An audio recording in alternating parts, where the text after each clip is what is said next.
किए या निरस्त किए गए एवं शेष सीमावर्ती जिलों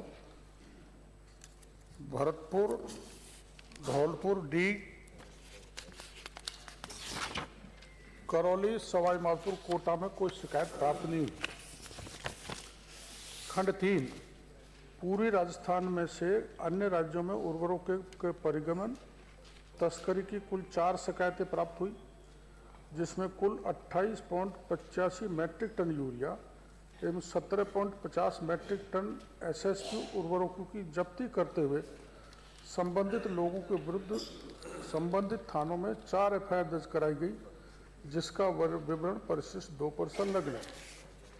खंड 4, विगत 6 माह में माह सितंबर 2025 से फरवरी 2026 तक भरतपुर कोटा संभाग के अंतर्गत विभाग द्वारा 1373 आदान विक्रेताओं के औचक निरीक्षण किए गए, जो अपना आप में एक रिकॉर्ड है। औचक निरीक्षण में उर्वरक नियंत्रण आदेश 1985 का उल्लंघन पाए जाने पर 53 विक्रेताओं के आदानों पर विक्रय रोक लगाई गई, 98 लाइसेंस निलंबित या निरस्त किए गए, 8 प्रकरणों में आदानों की जब्ती की गई एवं 2 विक्रेताओं के विरुद्ध एफआईआर दर्ज करवाई गई। जिलेवार विवरण परिशिष्ट 3 पर संलग्न। माननीय सदस्य। माननीय अध्यक्ष महोदय, आपके माध्यम से मैं मंत्री जी से पूछना चाहूँगा कि भारा और झालावाड़ में 16 विक्रेताओं की लाइसेंस निरस्त किए गए, पर मेरा निवेदन है कि जो चंबल फर्टिलाइजर है, HURL है, नर्मदा है, IPL है, कोरोमंडल, जो कंपनियां यूरिया जो थोक डीलरों को देती है, फिर सब डीलरों को देती है, फिर सब डीलरों को पहले ही वो अटैचमेंट जारी कर देती है, तो इस संदर्भ में सरकार का विशेष कोई डायरेक्शन है क्या, या इन कंपनियों पे कोई पाबंदी लगाने का विचार रखते हैं क्या, ताकि अटैचमेंट जबरदस्ती होलसेलर को नहीं दिया जाए, ताकि वो सब डीलर को नहीं दे, और किसान से जबरदस्ती अटैचमेंट किया जाता है।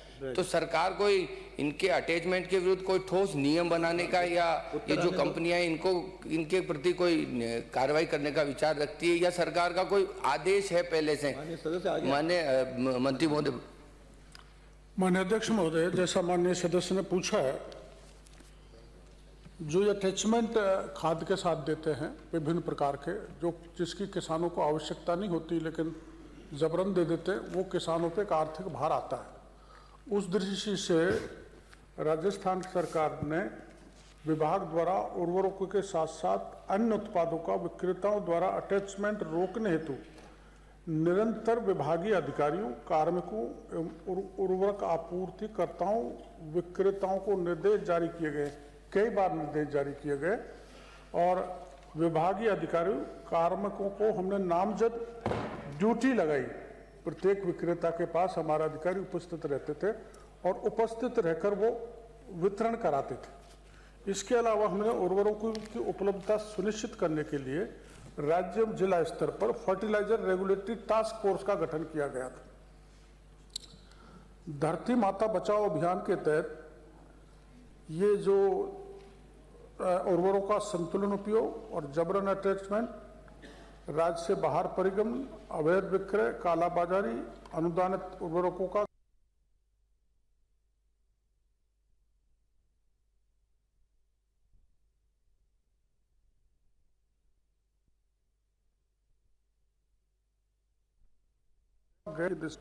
जिला और ब्लॉक एवं पंचायत स्तर पर निगरानी समितियां बनाई गई, जिससे सख्त निगरानी चल सके और इनका डाइवर्जन नहीं हो। चौथा, जो जैसा कि माननीय सदस्य ने पूछा क्या क्या कार्रवाई की, राज्य में अधिसूचित 744 उर्वरक निरीक्षकों द्वारा औचक निरीक्षण के दौरान 11,938 निरीक्षण किए गए, बड़ी तादाद में। 18,319 उर्वरकों के नमूने लिए गए, 765 फर्मों को कारण बताओ नोटिस दिया, 351 फर्मों के उर्वरकों पर विक्रय पर रोक लगाई, 169 उर्वरक विक्रय प्राधिकार पत्र निलंबित या निरस्त किए गए। आप नहीं, नो क्वेश्चन नंबर बैठो। हरिमोहन जी, अंकित नहीं, हरिमोहन जी बैठो। ये हमेशा डिस्टर्ब करने का मानस है क्या? माननीय अध्यक्ष पूरा नहीं पूछा, आप खड़े हो रहे हो, दे रखा है। पूछेंगे विपक्ष से उपनेता को। माननीय अध्यक्ष महोदय, मैं मंत्री जी से पूछना चाहूंगा, मेरा सीधा सा ये है कि जो बड़ी कंपनियां हैं जो यूरिया सप्लाई करती है, वो अटैचमेंट जो देती है चंबल HUR, जो बड़ी कंपनियां हैं वो सब डीलर को देती है। डीलर उपभोक्ताओं को, किसान के जबरदस्ती अटैच किए बिना उसको यूरिया नहीं देता। तो इनके खिलाफ कोई कार्रवाई या उनके कोई नियम बनाने का विचार रखती है क्या?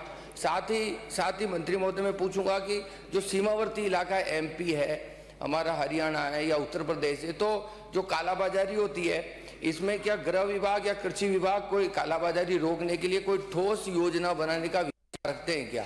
विराज जी, माननीय मंत्री। अध्यक्ष महोदय, माननीय सदस्य का ये कहना सही है कि जो बड़ी कंपनियां हैं, ये हमारी जानकारी में आया कि कई कंपनियां जबरदस्त अटैचमेंट करती हैं, और उस अटैचमेंट को रोकने की दृष्टि से, जैसा कि मैंने विवरण दिया, हमारे सभी इंस्पेक्टर्स जो मैदान में लगे हुए थे, उन्होंने नोटिस के साथ साथ उन पर सख्ती बरती कि आप अटैचमेंट नहीं करेंगे। कई के लाइसेंस भी सस्पेंड किए, कई को नोटिसेज भी दिए, और बड़ी कंपनी के भी मैंने खुद ने जाकर सूरतगढ़ में 32,000 बैग्स जो यूरिया के, उनको पकड़ा ताकि वो डाइवर्जन नहीं हो। और जो माननीय सदस्य का कहना है कि बड़ी कंपनियां छोटे रिटेलर्स को मजबूर करते हैं, हम उनके खिलाफ आप शिकायत दोगे तो प्रकरण दर्ज करेंगे, जांच करेंगे, और बड़ी कंपनी फिर भी नहीं मानेगी तो उसका लाइसेंस निरस्त करेंगे।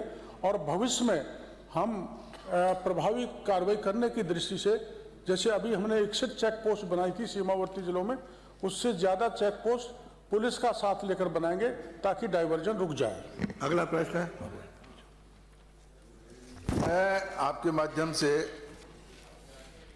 मंत्री जी से ये जानकारी चाहूंगा, और सरकार कह रही है कि हमने मांग से ज्यादा आपूर्ति की है, परंतु माननीय नेता प्रतिपक्ष जी ने 63 न्यूज कटिंग अभिभाषण रिप्लाई के दौरान टेबल की थी, तो जिसमें यूरिया की भारी कमी के समाचार थे। अब माननीय मंत्री महोदय ये बताएं कि आपूर्ति अधिक होने के बावजूद, आप कह रहे हैं कि बहुत ज्यादा आपूर्ति हमने की, तो आपूर्ति अधिक होने के बावजूद ऐसा क्यों हुआ? क्या सरकारी जो आंकड़े हैं वो गलत हैं या न्यूज जो छपी है वो गलत है? सरकार स्पष्ट करे। माननीय मंत्री। इसमें माननीय प्रतिपक्ष के उपनेता जी, माननीय अध्यक्ष, अब की बार लगातार बरसात हुई, उसके कारण जमीन में नमी बनी रही। उसके बाद लास्ट में अक्टूबर में एक स्पेल और हो गया तो खूब नमी बनी रही। उस नमी बने रहने का कारण ये बना कि जिसे हमारे उधर सर्वत्र सरसों और गेहूं की बुआई में एक गैप होता है काफी, तो सरसों के कुछ दिन बाद ही गेहूं बो दिया, चना बो दिया, तो वो एक साथ जो उपभोक्ता थे वो आए खरीद के लिए, इसलिए ये स्थिति बनी। बाकी 115% हमको यूरिया मिला है और 101% हमको DOP मिला है, और ऐसी कोई एडवर्स स्थिति नहीं बनी कि कहीं कानून की व्यवस्था बिगड़ी हो। हाँ, ये बात सही है, मैं स्वीकार करता हूँ कि हमने कहीं फर्टिलाइजर जाता था उससे एक दिन पहले हम उनको पर्ची दे देते थे ताकि भगदौड़ नहीं मचे, जिसका जिस ढंग से पर्ची सा नंबर आता गया और हम उसको वितरित करते गए। अगला श्री राजेंद्र गुर्जर। प्रश्न संख्या 377। माननीय मंत्री जी। माननीय अध्यक्ष महोदय, खंड 1, आधुनिक पुस्तकालय अंतर्गत कोई योजना / कार्यक्रम / गतिविधि संचालित नहीं की जा रही है। मुख्यमंत्री शिक्षित राजस्थान अभियान के टास्क 1.9 के अंतर्गत पुस्तक 3/12/2025 को जारी किया गया है, जिसकी प्रति परिशिष्ट पर संलग्न है। खंड 2, बिंदु संख्या 1 के अनुसार। माननीय सदस्य। पूरक प्रश्न माननीय अध्यक्ष महोदय, मैं माननीय मंत्री जी से आपके माध्यम से पूछना चाहता हूं कि हमारे जो दिव्यांग बहन भाई हैं और गरीब तबके के लोग हैं, तो आप क्या हमारी विधानसभा क्षेत्र देवली और उनियारा में डिजिटल लाइब्रेरी बनाने का विचार रखते हैं या नहीं? हाँ, डिजिटल लाइब्रेरी बनाने का विचार रखते हैं और हमने 4 विद्यालयों में बनाई हुई है। जिनका नाम है जिले में तो 13 है और इनके विधानसभा क्षेत्र में 4 है। उच्च माध्यमिक विद्यालय देवली, दूसरा बालिका उच्च माध्यमिक विद्यालय अलीगढ़, तीसरा उच्च माध्यमिक विद्यालय दूनी, चौथा बालिका उच्च माध्यमिक विद्यालय उनियारा। अगला कोई है क्या? नहीं, अगला प्रश्न श्री जगत सिंह। अरे ठीक है, पिछले में तो हो गया आपका, इसमें पुस्तकालय में नहीं नहीं, हाँ ये सर ये तो बहुत महत्वपूर्ण मामला है। माननीय अध्यक्ष महोदय, आपके माध्यम से माननीय मंत्री जी से पूछूंगा कि जो आधुनिक पुस्तकालय का जो एक वर्ड लेके आए हो आप, इसकी विभागीय परिभाषा क्या है, एक तो ये समझा दो। और दूसरा, पूर्ववर्ती सरकार के दौरान 2023 में बजट में सभी पंचायतों पर महात्मा गांधी पुस्तकालय और संविधान केंद्र खोलने की घोषणा की थी। वर्तमान सरकार इस घोषणा को कोई आगे बढ़ाने का आपका कोई मंशा है या नहीं है, ये भी स्पष्ट करें। और एक और मेरा ये कहना है कि जो भरतपुर हिंदी साहित्य समिति के लिए जो 5 करोड़ रुपए अनुदान दिया था सरकार ने, है ही नहीं, साहित्य उसकी का- वर्तमान स्थिति क्या है? साहित्य में है ही नहीं। बाकी पहले 2 बिंदुओं का उत्तर देता। आधुनिक पुस्तकालय हमारे यहाँ है ही नहीं, तो उसकी परिभाषा का प्रश्न ही नहीं उठता। चलिए, क्या हुआ? ये क्या है? ये शिक्षा मंत्री जी, ये पद छोड़ दो आप। ये शिक्षा मंत्री जी, जो हट जाओ। ये प्रदेश का भट्टाधार मत करो, भट्टाधार मत करो। और क्या आया करो, थोड़ा दिमाग लगा के आया करो। माननीय सदस्य, ये डिजिटल पुस्तकालय है, माननीय सदस्य, आधुनिक पुस्तकालय नहीं है। आधुनिक कुछ पढ़ा करो, दिमाग लगाया करो।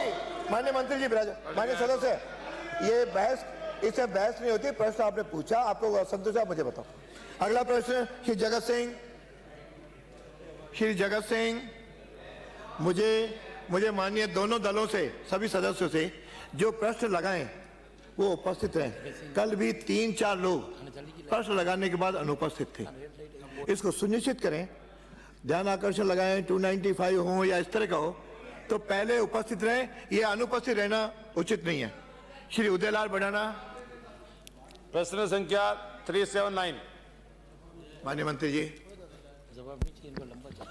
खंड के जिला भीलवाड़ा में स्थित सुरास, पांसल व समोड़ी तालाब पंचायत राज को हस्तांतरित तालाबों में सम्मिलित थे, जिन्हें बजट घोषणा वर्ष 2025-26 के क्रियान्वयन के अंतर्गत जल संसाधन विभाग द्वारा वापस लिए गए हैं। इनमें पांसल व समोड़ी तालाब के जल ग्रहण जल भराव क्षेत्र में अवरोधों का विवरण परिशिष्ट ए पर संलग्न है। सुरास तालाब के जल ग्रहण क्षेत्र में कोई अवरोध या जल आवक बाधित होना नहीं पाया गया है। खंड ख, मानसून वर्ष 2025 के दौरान पासल तालाब पूर्ण जल भराव गेज 10 फीट तक, सुरास तालाब 5.70 फीट के विरुद्ध 5 फीट व समोड़ी तालाब 7 फीट के विरुद्ध 5 फीट तक भरा। उक्त तालाबों के जल ग्रहण जल भराव क्षेत्र में बिंदु संख्या 1 के अनुसार चिन्हित अवरोधों को हटाए जाने हेतु नियमानुसार कार्रवाई की जा रही है। माननीय सदस्य। क्या सरकार इन तालाबों की नहरों जिसमें मलबा भरकर अतिक्रमण कर लिया गया, अतिक्रमण हटवाकर पुनः नहरों का पुनरुद्धार जनहित में और किसानों के लिए खोलने का विचार रखती है? यदि हाँ तो कब तक, नहीं तो क्यों? और जो अतिक्रमी है वो कौन, उसका नाम नहीं बताया गया। माननीय मंत्री जी। माननीय अध्यक्ष महोदय, हाल ही के अंदर पंचायती राज से हस्तांतरित होकर तालाब और छोटे बांध जल संसाधन विभाग को हुए हैं। मैं धन्यवाद देना चाहता हूं माननीय मुख्यमंत्री भंजलाल जी को, जिन्होंने पहली बार 300 करोड़ रुपए 200 तालाबों को चिन्हित करके हमें क्रमबद्ध उसका जीर्णोद्धार करना है। तो मैं आपको विश्वास दिलाता हूं कि इसमें हम आपका ले लेंगे जो सुझाव है। दूसरा, आप जिसने अतिक्रमण कर रखा है, मलबा डाल रखा है, उस कंपनी का आप नाम पूछ रहे हो लीजधारी का, तो उसका नाम है जिंदल शाह लिमिटेड भीलवाड़ा। उसकी ML नंबर है 331/2005, निकट ग्राम डेडावास में है, जिसका क्षेत्रफल है 1556.78 हेक्टर। उसी के निकट दूसरी ML है इसकी, जिसका नंबर है 627/2005, निकट ग्राम लापिया, जिसका क्षेत्र है 433 हेक्टर। माननीय सदस्य। क्या सरकार जिंदल शाह लिमिटेड द्वारा नदी नालों में तालाबों में डाले गए अनाधिकृत मलबे को हटाने का विचार रखती है या दोषियों के खिलाफ कोई कानूनी कार्रवाई करने की मंशा रखती है? माननीय मंत्री जी। माननीय अध्यक्ष महोदय, जब मांडलगढ़ से आने वाले माननीय सदस्य ने प्रश्न लगाया तो तब संज्ञान में ये गंभीर विषय आया है और हमारे विभाग के इंजीनियरों ने भी समय समय पर जिला प्रशासन को और संबंधित लीजधारी को नोटिस जारी किए हैं और अब आज सुबह ही मैंने जिला कलेक्टर भीलवाड़ा को निर्देशित किया है कि आप इस मामले में संज्ञान लेके तुरंत इस पर कार्रवाई करके और जो वर्षा काल है उसके पहले हटाए, क्योंकि उच्च न्यायालय राजस्थान जयपुर द्वारा एसीबी सिविल रिट पिटीशन संख्या 11,153/2011 सु मोटो बेनाम राज्य सरकार से पारित आदेश, जिसमें जल प्रवाह क्षेत्र के अवरोधों को हटाने व भराव क्षेत्र को आवंटित नहीं करने की पालना पर समय समय पर किए जाने वाले संबंधित प्रकरणों की कार्रवाई हेतु प्रशासनिक सुधार विभाग द्वारा 30/7/2012 को जिला स्तर पर जिला कलेक्टर की अध्यक्षता में संबंधित विभागों की कमेटी बनी है, जिसमें जल संसाधन विभाग का एसीबी उसका नोडल सेक्रेटरी है।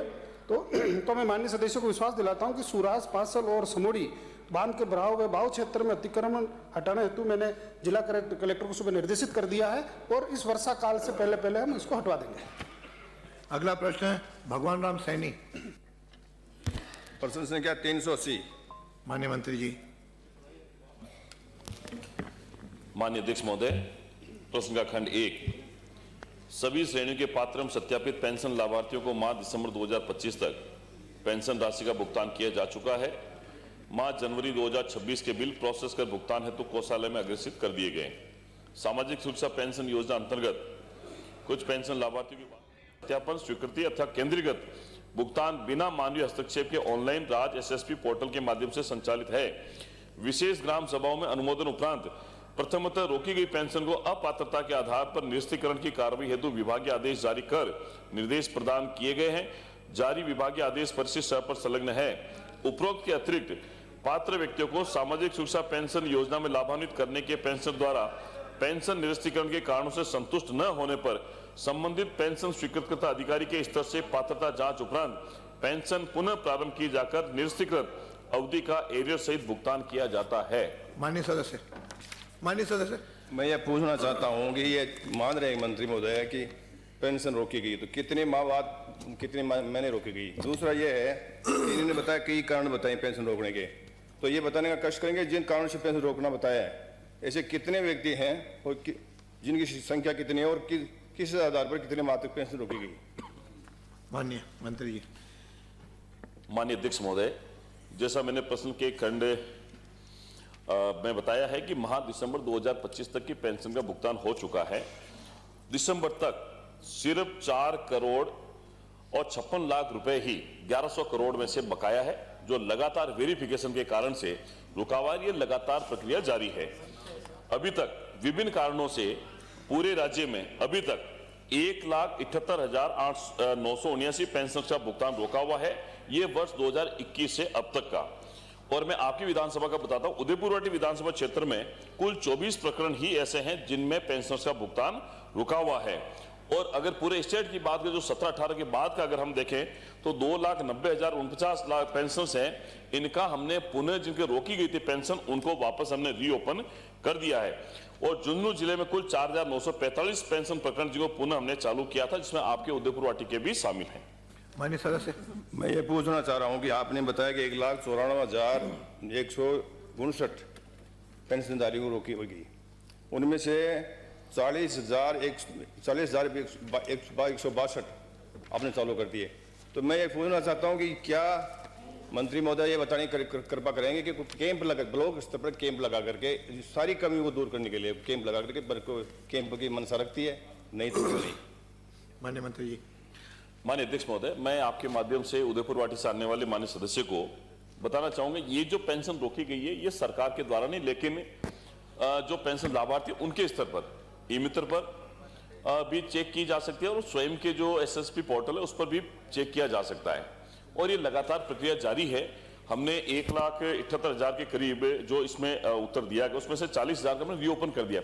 जैसे जैसे व्यक्ति विभिन्न कारणों से उसके पेंशन के सत्यापन करवा देता, उसके बाद में उसका एरियर अगर 3 महीने का अगर उसने सत्यापन नहीं किया तो 3 महीने का एक साथ उसको हो जाता है। तो ये एरियर से भुगतान की प्रक्रिया है। 2023 से पहले ऑफलाइन सत्यापन होता था, लेकिन हमने 2023 के बाद